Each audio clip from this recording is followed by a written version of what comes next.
Hey, well, good morning, everybody. It's May the 2nd, 2024, and we are 2 days into a pivotal month that is going to literally change the entire trajectory of the rest of your year and potentially even the rest of your life.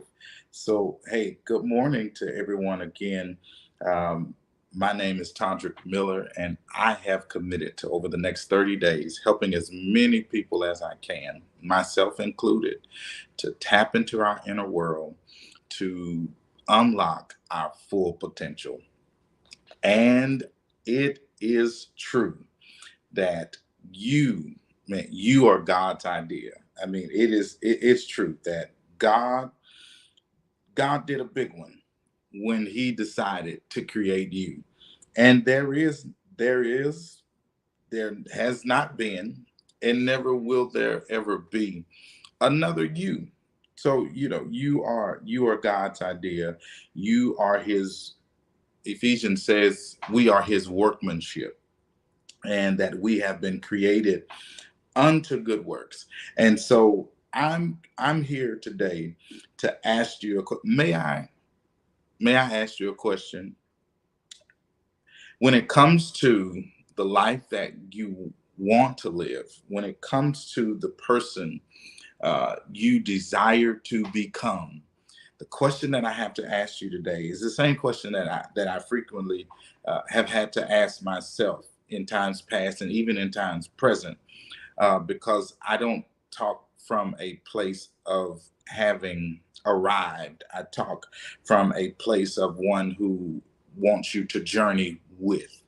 And so, the question, may I ask you a question? The question is, what's stopping you? When you think about where you are versus where you want to be, what's stopping you? When you think about the life that you desire versus the life that you've been dealt, right? What's stopping you? And there is a distinct difference between the two, because there are only, as I said yesterday, there are only two types of people. There are passive people, and then there are proactive people. Passive people are just wishers and waiters and wanters, whereas proactive people are workers. Passive people are reactive. Proactive people are not reactive. Proactive people are already prepared. Proactive people are planners. They're doers.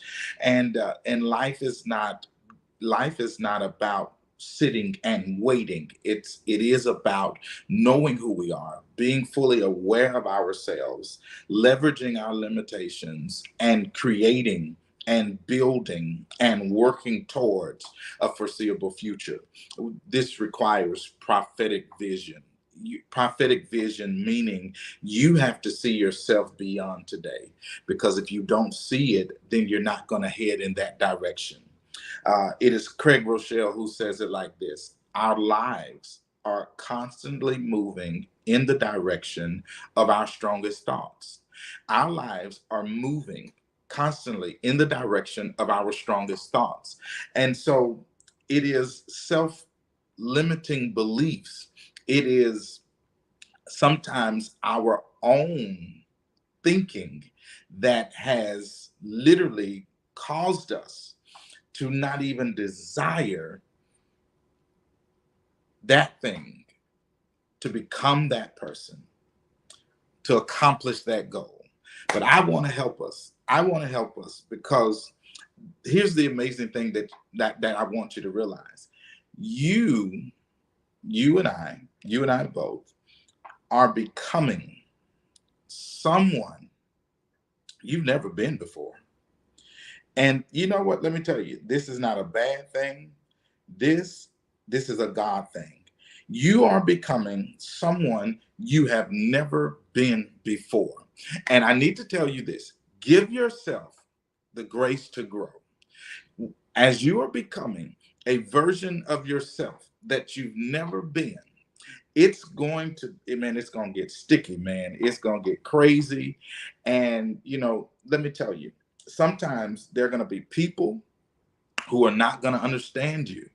And I'm that guy that's saying, hey, if you don't understand me, just think on my terms, because I am me, and I'm having to learn.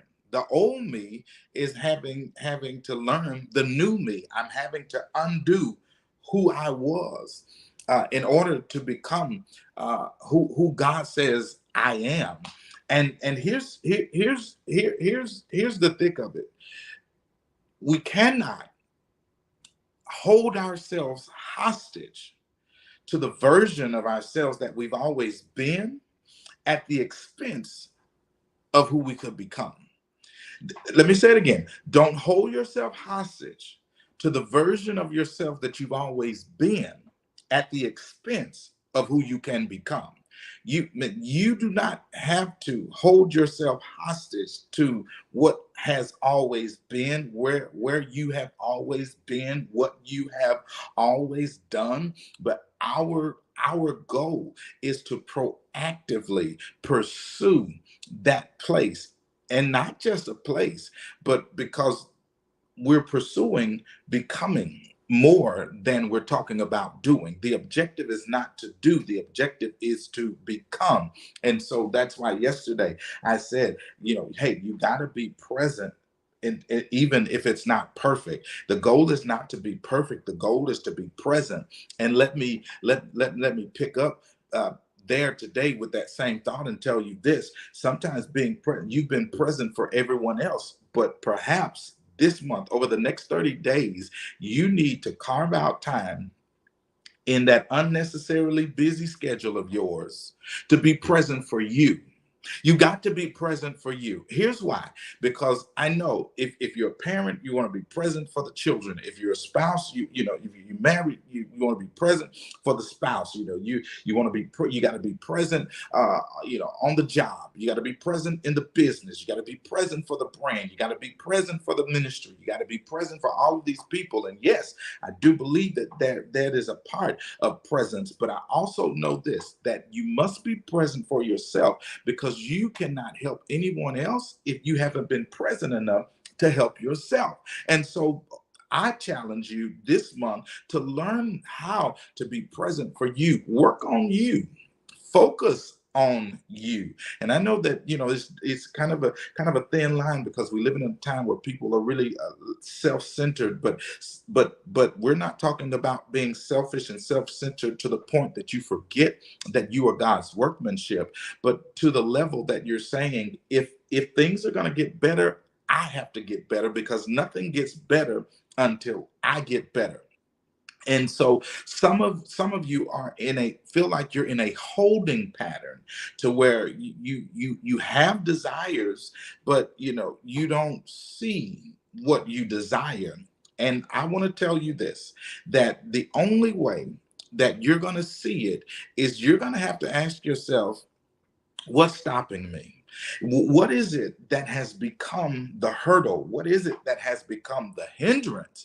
Because if that is there, if the idea is there, if the thought is there, if God put it in your heart, in your head, He Himself empowers you to, through the work of your hands, to see it happen. And that's what we're after, man.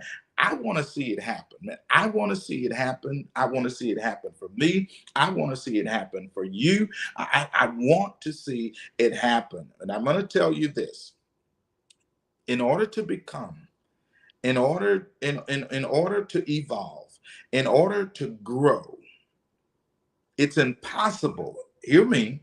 It's impossible to stretch yourself to be more without stepping outside of this thing called your comfort zone.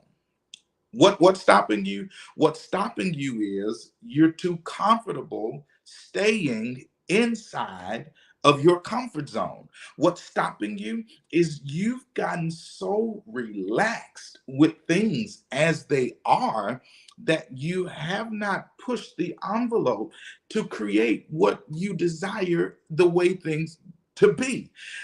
It's impossible to stretch yourself to be more. Because remember, you have to be more before you do more. The objective is not just to do more, because there's so many people who do a lot. And I often say, hey, I know you're busy, but my question is, what exactly are you building? Because sometimes we're just busy in the name of being busy. Sometimes we're just doing just to be doing, and they would call that a busybody, right? And busy doesn't always mean you're building, and so it requires us to make sure that we're challenging ourselves to free our own selves from this prison of mediocrity that we've lived in order to be free enough to become this version of ourselves that is going to be so much. Your future self is going to thank you for taking the time to ask yourself, what's stopping you? This is where I have to tell us that we've got to get comfortable with being uncomfortable. Growth doesn't happen in the context of comfort.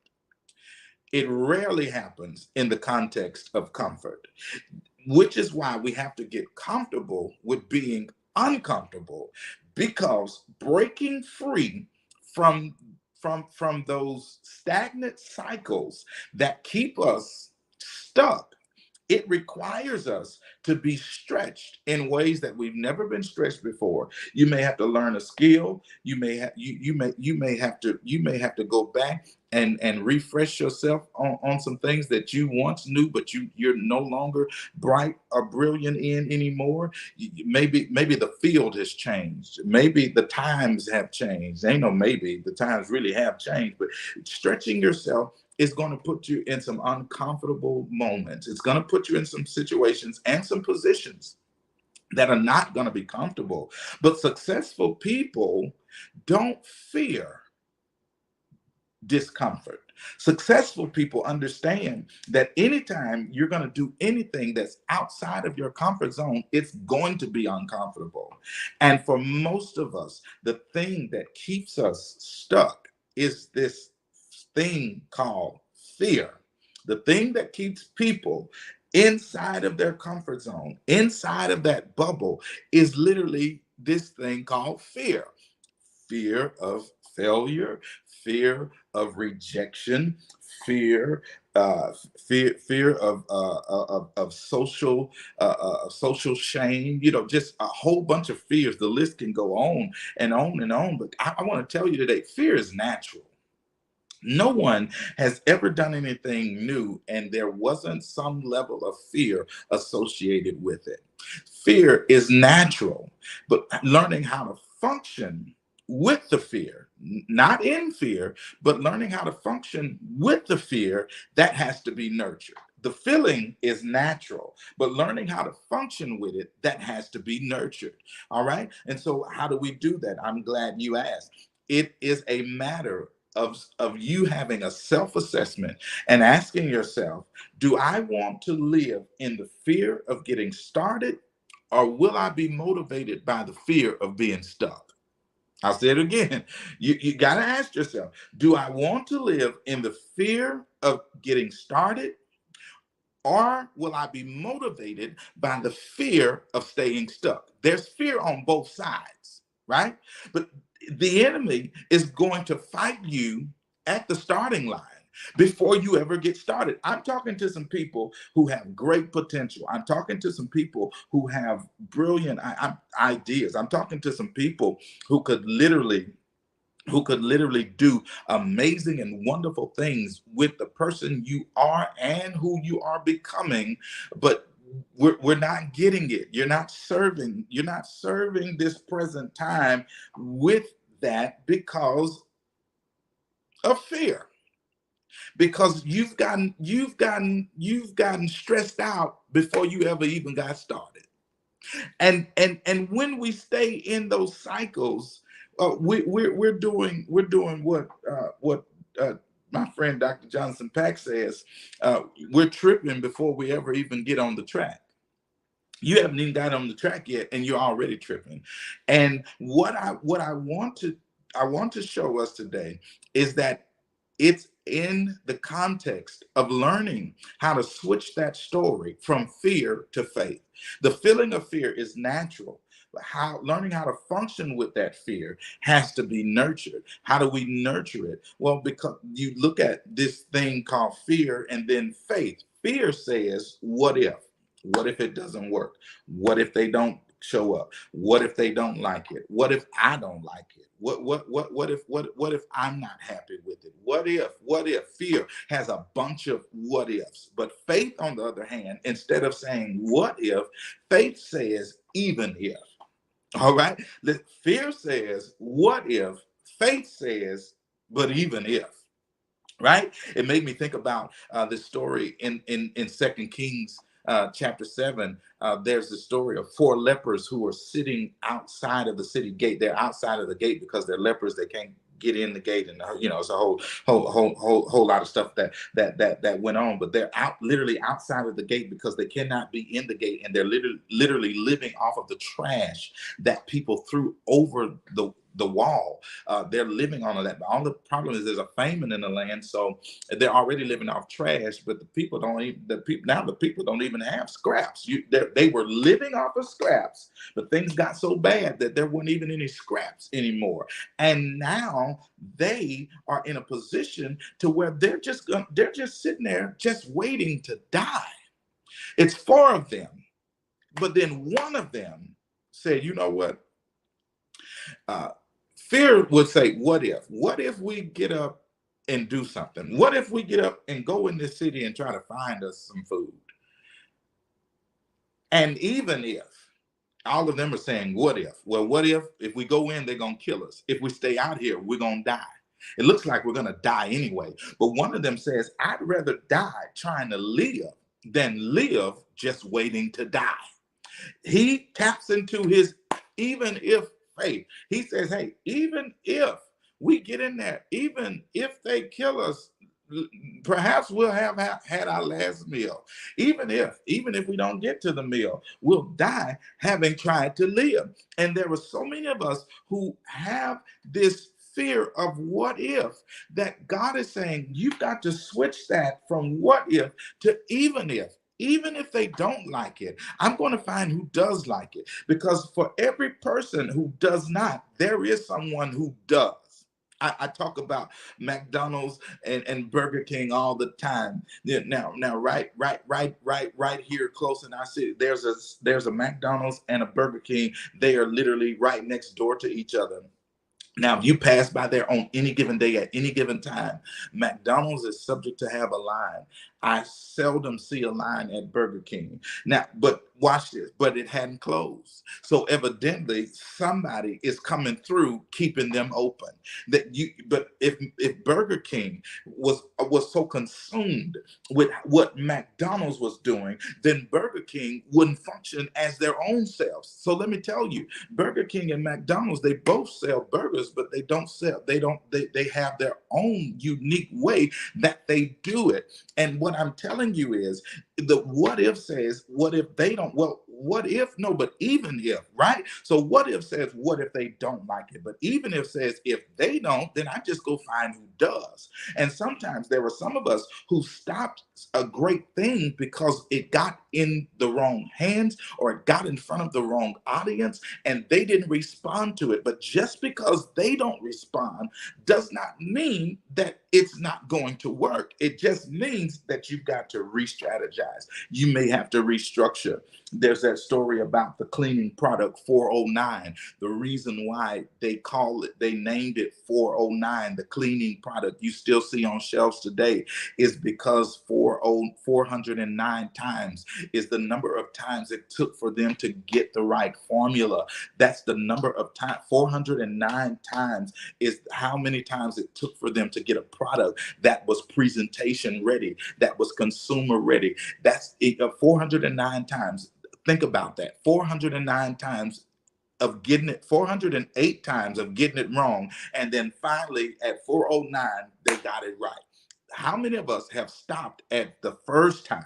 You know, these people went to 408 times, 409 times. These people went the distance with it. Why? Because you've got to be sold on your product even when your product is not selling. And let me tell you something. You are your main product. You are your best selling product. Why? Because people buy into your presence before they ever even consider buying your product. So you are the number one product. And you cannot stay in this what if mentality, but you got to move from fear to faith and say, even if the first one doesn't, I'm still going to go back and I'm doing another one. Even if nobody shows, I'm still going, even if they're not convinced, then that's an indicator that this is not for them, but it is for someone. And you've got to have the faith of the one leper. Matter of fact, most people there are four lepers, but most people most times in life, you're going to have the same ratio. Three of them lived in fear. One of them had faith, but the faith of the one was enough to be more influenced over the fear of the three. Now, if you do not have the faith, you at least need to be positioned around someone who will have the faith. You got to have some people in your circle who do not want to compete with you, but they're so competent in who they are and what they do that they will even still turn around and celebrate you. Why? Because remember, passive people are always resentful of what proactive people are doing. But you got to get some people around you with some even if inside of them. You know, even if it takes you longer than you expected, just stay the course. Even if something changes in mid-project, you still got to keep the objective, the end goal in mind, that it's to be present. More than it is to be perfect, it's to show up more than it is to be stuck. And so there's a difference now between fear and faith. Fear says what if, while faith says even if. I'll give you this today and then I'm done, because those who have the fear of getting started typically suffer from decision paralysis. You can't make a decision to save your life and then you eventually start accepting the status quo. You just accept things as they are. And if you are alive, you don't have to accept. The fact that you still have life is an indicator that you do not have to just accept. But those people who live in this fear of getting started, they're stressed before they even start. And then there's so many excuses. It's just excuse after excuse, one excuse after another excuse. And then you have to ask yourself, exactly what am I afraid of? Watch this. Now, this, nobody else can do this for you. You have to do this for yourself. You've got to take time and be present with yourself and for yourself. All this stop what you're doing stuff, right? Stop what you're doing. Stop what you're doing for somebody else and start doing something for you. Stop what you're doing to make everybody else look good and do something for your own good. Stop what you're doing and ask yourself, what am I really afraid of? What's stopping me? What am I really afraid of? Because if you cannot identify it, then if you do not identify it, then you cannot attack it. You cannot conquer it. But when we identify it, then we know, all right, my real fear is rejection. I'm afraid of rejection. And there's a root cause to that. And so I got to go back and I got to really figure out what really started this in the first place. And I can't go back to that place physically or literally, but mentally and sometimes even more so emotionally. I got to go back to that place and figure out, where did this fear of rejection stem from? And I gotta pull it up from the root, because reframing rejection is the key to learning how to function with the fear. Because remember, I said fear is natural. You can't get you're not going to necessarily be able to get rid of the fear, but you're going to have to do it afraid. The fear may stay around, but you got to tell fear, if you're gonna hang around, you gonna do this with me. Come on. If you gonna stay around, you gonna do this with me. I'm gonna do it afraid. I'm gonna function with this fear. I'm gonna nurture a mindset, and a faith that says, even if I'm still going to. And so ask yourself, what am I actually afraid of? And identify it and be honest with yourself. If you don't be honest with you, then you can't help you. Nobody else is coming to help you. If they were going to come, if they were going to help you, they would have already helped. And if they could help you, they would already help you. But the best person who can help you right now is you. Be honest with yourself about what you're actually afraid of, and then ask yourself, in what ways or in what areas of my life am I just accepting things for as they are, instead of realizing that I can create what I desire.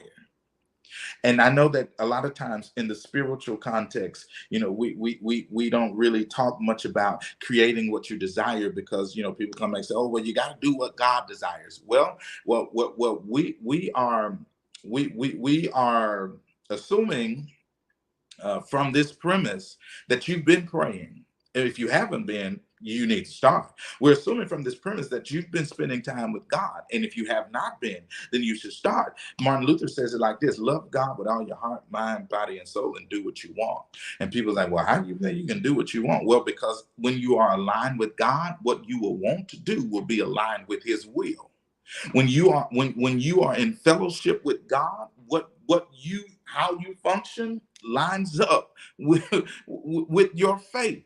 And so when we say create the life that you desire, it means, the Bible now, Proverbs says, many are the plans of man, but it is God who ultimately has the final say. But when we commit those plans to the Lord, the Bible says he will prosper them. God is not opposed to you having plans, but what he does warn us against is planning without him. And so he says, but you commit those plans to me. When you do that, says the Lord says, I then myself, the Lord, I will prosper. I want you to prosper. I want that scripture, Proverbs 16:3, commit to the Lord whatever you do, and he will establish your plans. It's May the 2nd. What are your plans just for the rest of this week? No. What's your plan for the day? Right? Sometimes, I'm good with, I'm good with having, 5-year projections and 10-year. I'm good with all of that. But what are your projections for the next 5 minutes? Like, if it means getting something done versus sitting on here for the next 5 minutes, I'd rather you go get your stuff done than sit on here for the next 5. What are your goals for the rest of today? Do you open your day with goals already in mind? Do you have a schedule, or do you just let stuff happen and just randomly come? Because the danger of that is, if you don't plan it out, then somebody else will come along with a plan for you. And so God says, hey, I'm not opposed to you having plans, but what I am telling you is commit those, whatever you do. God says, if you commit it to me, I will establish your plans. What he says is, you come to me with an idea, and I take you from idea, and I go, and you will go from idea to institution. You will go from a thought to an actual thing. If you commit it to me, then God says, I promise you that I'll make sure that it is established. And so there's that two side, that you come now from fear to faith, and you graduate from the fear of getting started to the fear of staying stuck. The fear of staying stuck has to be greater than the fear of getting started. It's going to be frightful. It's going, man. I'm telling you, you're gonna be all over the place. Even if you don't have hair, it seems like hair will be standing up on the top of your head. I don't know, but the fear is gonna be there. It's natural, but learning how to function with the fear has to be nurtured. And here's how we do that. Number one, we learn to pre-decide, make some decisions prior to. Proactive people are proactive people. They pre-decide. Sometimes you got to pre-decide. When you get up, you pre-decide I got the rest of this day to go. But right here in this first moment of my waking hours, I'm already deciding that this is going to be a great day. Now, something may happen that's not so great, but because at the start of the day, I pre-decided that I was going to have a great day, regardless to what happens in that day, it's still going to be great. I'm talking about even if. Pre-deciding means even if something happens unexpectedly, it's not, things may go wrong, but I've decided I'm not going with it. It can go wrong, but I'm not going with it because I pre-decided that I'm headed somewhere and there's gonna be some detours. I get it. There's gonna be some delays. I get it. But it's beautiful to know that sometimes going on a detour helps you to see something that you never knew was there. Can I encourage you to embrace the detours? Once you pre-decide, I'm going to live the life that God has created me to live. Once you pre-decide that, you have to know that that does not mean that nothing is going to come in opposition to your future nor your faith, but you have to be fortified enough with an even if mentality that says, even if they don't, I still will.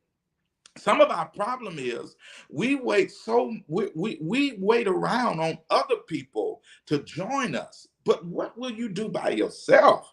Man, you wait on so many other people to be convinced, but are you convinced? Because if you're convinced, then nobody else who's not convinced even matters. But the way that having be motivated by a fear of staying stuck more than the fear of getting started. Be afraid of being in this same place tomorrow, next week, next month, next year. Be afraid of God giving you time, and instead of working it, you waste it. That's what we should be afraid of. Pre-decide, number one. Number two, create it. Create it. If there's something that you desire, here's my challenge to you. Draw a picture.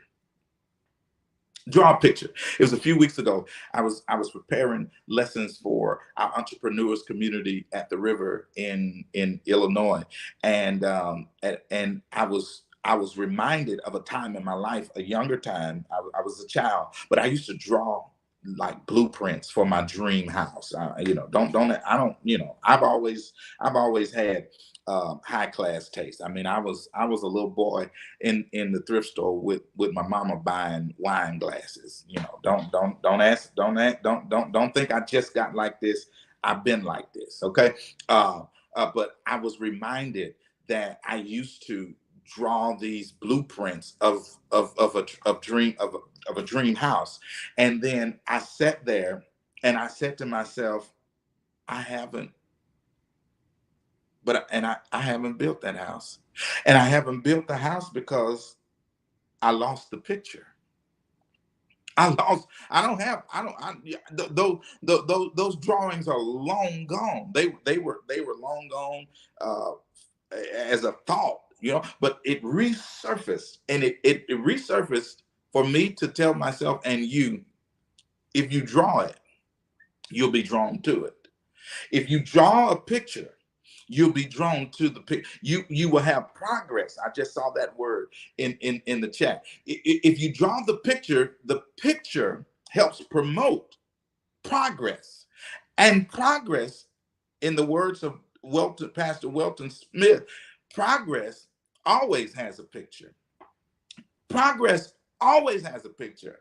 The reason why some of us are letting the fear of getting started override the fear of staying stuck is because we haven't drawn a picture of what we desire. And if you don't see it, then seeing it is want. Seeing it creates desire.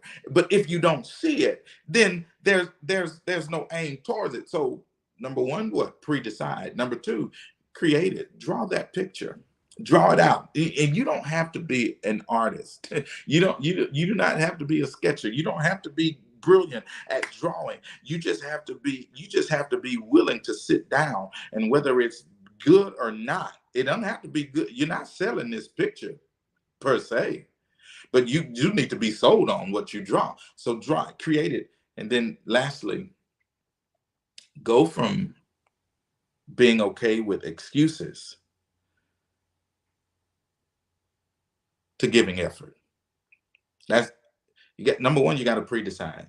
You make the decision. Don't just passively live, but proactively live and pre-decide and then create it. Draw that picture and then make every effort you can.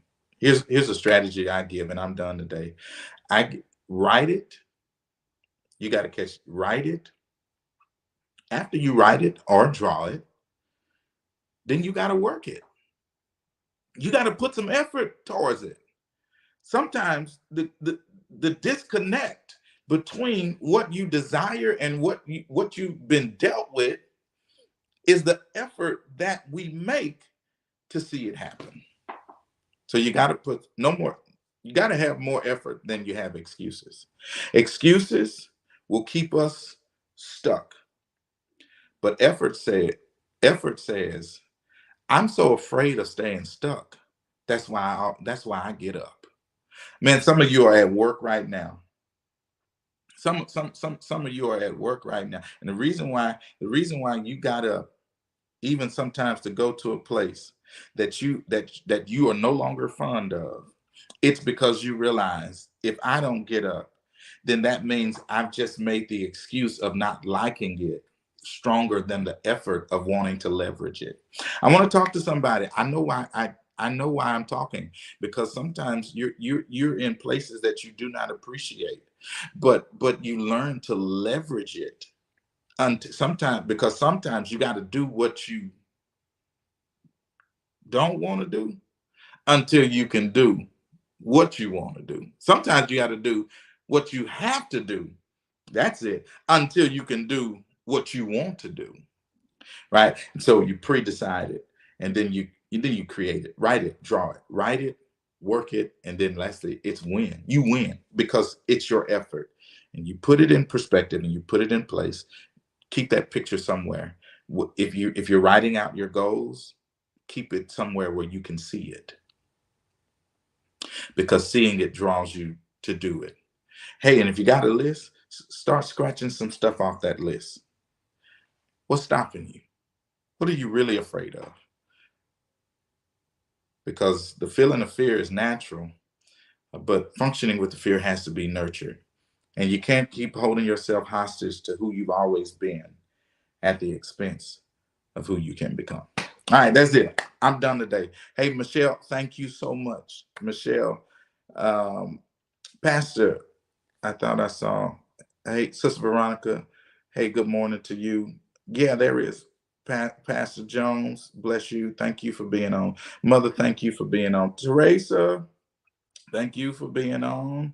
Frank Craig, thank you for being on. Michael Hemphill, thank you for being on. Man, you've been here from the start of this thing. Thank you for being on. Thank you all for being present, even in the comments. Crystal, thank you for being on. Anybody else who I missed, thank you for being on. I'm done today, but listen, hey, Bishop Duncan is on. Hey, man, listen, today, watch this.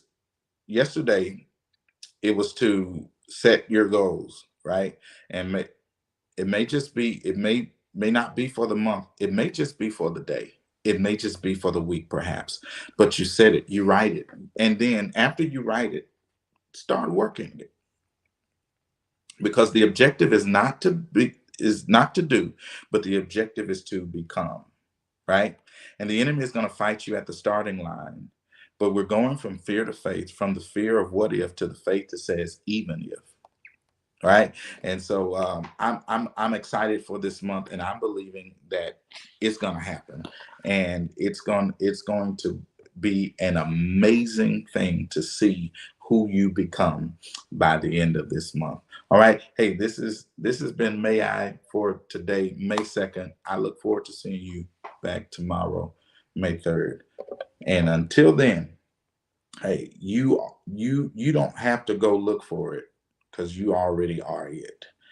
And if anybody is intimidated by your confidence, just know that the fruit on you is to be picked on by somebody else. Till next time, y'all. Hey, be blessed. Let's go.